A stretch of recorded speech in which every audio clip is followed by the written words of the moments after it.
Помощник президента России Максим Орешкин посетил креативный кластер «Квартал труда» в Якутске. Ему представили проекты якутских разработчиков. Особый интерес вызвали кинопроектор «Экстра Синема» и студия анимации. Один регион в России не может достигнуть успеха Чебурашки.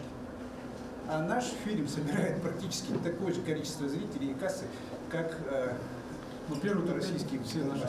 Помощник президента отметил, что в Якутии пристальное внимание уделяется развитию креативных индустрий и подчеркнул, что республика является передовым регионом в области креативной экономики не только на Дальнем Востоке, но и в целом в России. Отдельного внимания заслужил якутский кинопроектор.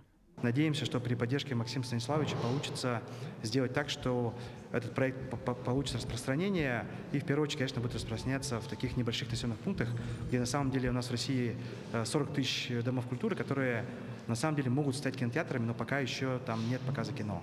Далее помощник президента и руководство Якутии осмотрели ключевые проекты по развитию столицы республики. Мастер-планы Якутска и Нерюнгри разработаны на основе социологических опросов жителей. Идет важный этап доработки, согласования с различными ведомствами, определения точных параметров. Поэтому сегодня было такое в большей степени техническое совещание. Мы все объекты прошли, посмотрели, где какие еще нерешенные вопросы остаются. Но уже мы на финальном пути подготовки презентации этого комплексного проекта. Отметим, что в мастер-план столицы региона вошли мероприятия по переселению из ветхого и аварийного жилищного фонда. Так, до 30-го года во 2-м, 4-м и 17-м кварталах Якутска планируется снести 161 многоквартирный дом и построить новый микрорайон «Спортивный». На этом месте появится 46 жилых домов, 2 детских сада, 2 школы и спортивный комплекс. И, безусловно, задача расселения деревянного аварийного жилого фонда – это одна из главных задач, которую мы должны в городе Якутске решить. Конечно же, 17-й квартал, так называемый 17-й квартал, там 2-й, 4-й, 17-й кварталы – это место наибольшей концентрации сегодня аварийного жилого фонда. Вместе с тем, по уже программам развития Дальнего Востока, по программам выдачи инфраструктурных бюджетных кредитов регионам через облигации ДомРФ, сейчас республика уже началась серьезная работа по комплексному развитию данных территорий.